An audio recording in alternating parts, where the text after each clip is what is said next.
I volunteer for an organization called EVP. For about the past 15 years, they've deployed firefighters from here in the States to natural disaster events, rocket attacks, wildland fires, what have you. Anytime that they need help in their operations, we will formalize a group, go over as a group, and work with the Israeli Fire Department under the IDF, which is the Israeli Defense Department. We'll be over there for about 2 weeks, and then we'll rotate home.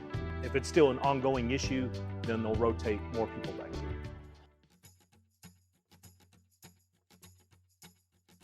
We were approached, I believe, back in 2013 from a gentleman out of the Metroplex who was with EVP and looking for volunteers. He came and visited with us.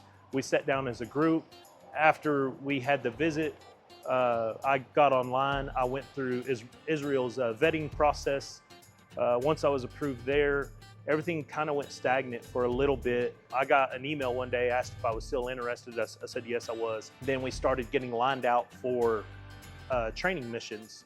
COVID hit, kind of shut all that down. And then at the last part of COVID, they decided to bring it back up, get the trainings going. And I've been steadily involved ever since. I'm not a captain over there. I ride tailboardman, I ride in the back. We are firefighters. We're basic firefighters over there.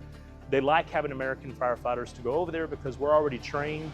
We've already done all the training. They don't really have to go through any type of training with us except for maybe exactly how their trucks work.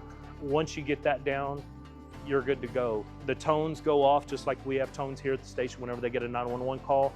I just go straight to the truck and I get on. Someone will kind of translate to me what the call is, what the nature of the call is, and we go handle the call just as we do here in America. We will be deployed to whichever station is needing help at the moment. The way Israel Fire Department works is there is only one fire department for the whole entire country. When you get deployed, you can get deployed from north to south, anywhere in between. They have a shortage of firemen just like most people do. They could use more. This particular instance with what's going on right now, they split one of their shifts in half. And so half of C shift went to A and half of C shift went to B shift to stack up the shifts. They're currently stuck on 24 on, 24 off rotations until this conflict is subsided. Also, everyone in Israel goes through the Army. So there are some firemen that are actually in the Army, so they could be called up as well. For the most part, they let them stay at the fire station, but they can get called up to the Army side of that, which would empty out some of the personnel at the stations. My first trip was a training mission. I did it back in May of 2021. I was in Jerusalem up at a station called Pisgat. I was there for 10 days. I rotated back home. This past May, I went for when Gaza attacked Israel with rockets. We went and backed up the fire department then. And then, of course, this mission, this October, was supposed to be a training mission. And on the 7th, it turned into a deployment.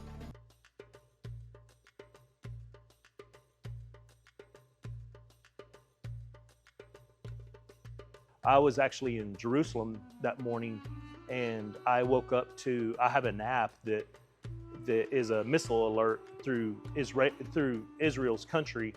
And so when I woke up, the app was just steadily going off over and over. I thought the app was broken. So I kind of put it on silent and put my phone down because it was still pretty early in the morning. Then I started getting text messages asking if I was all right. So I started looking at what was going on, and then come to find out that was when we knew Gaza was attacking the south part of Israel down by the Gaza Strip. Being in Jerusalem, I was a little bit a ways away.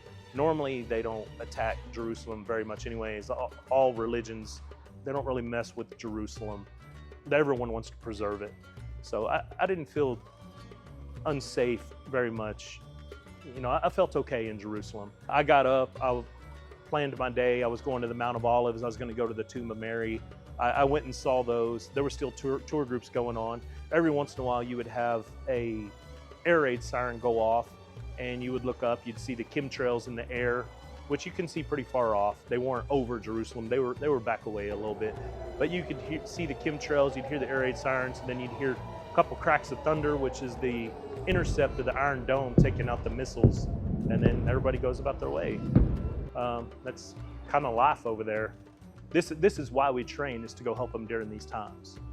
So whenever this turned into a deployment, I just asked where I'm gonna go, knowing that I probably wasn't gonna go to the town that I was originally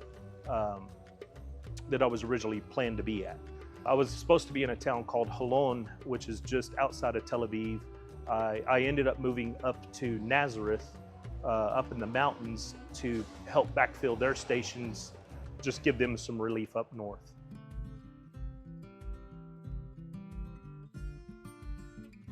Being a firefighter here in Midland, we get a lot of training here. We get a lot of extra training here that maybe some departments don't get. We're just the right size that we can afford to put guys through training, and then we can seek extra training on our own. We're close to the Metroplex. We're close to plenty of training facilities. So if the want to is there, guys can get trained in almost any avenue that they want to go. Day to day at the Israeli Fire Department is much like we do here. They wake up, they do truck checks, they get their truck assignments, they figure out who's going to the store, who's going to cook. They figure out all the day-to-day operations just as we do here. They model their fire department routine much after the American fire department routine, and they also adopt stuff from the European concepts as well. So they take from the American and Europeans both and try to make it fit to the best of their needs.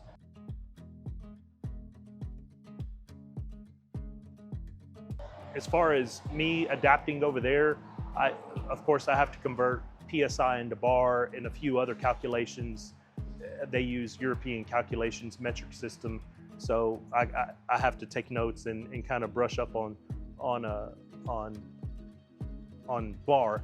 But for the most part, handling incidents, it's all the same. Obviously there's a language barrier there. I can't understand their dispatch, what they're saying, but usually there's someone on the truck that can kind of relay to me what's going on and where we're going and what we're doing. This program, it's been a great opportunity for me. I've learned a lot, I've seen a lot, I've got to visit a lot of places over there, meet a lot of people. The people over there are exceptionally nice. The firemen, they love having us over. They like working on English. We try to work on Hebrew for the most part that we can. So there's a lot of, even though you can't communicate very well verbally, by the end of it, you can. You use apps, use Google Translate. There's ways to communicate and visit with these guys, and they love hearing about our stuff we have over here. We love learning about their stuff we have over there, and it's been a great opportunity. All the guys that go over from America to Israel, they've all been great. They've all stepped up. They've fulfilled the needs. They go after whatever needs to be tackled. They're after it. Whatever city they're being deployed to, they're going to go to that fire station. They're going to do the best they can, and they're going to represent the best they can. Obviously, this is a total voluntary project. There is no pay for any of this. On the training side, I pay out of my own pocket to fly over there. I also pay in-country fees as far as like food and some of the lodging. So, you know, there is a need for funding on our end. If anyone out there does want to help out with some of the funding, some of the businesses around here that look for things to provide funding to, this is a good opportunity. It allows us more training trips, and it allows us better access to learn before events like this happen.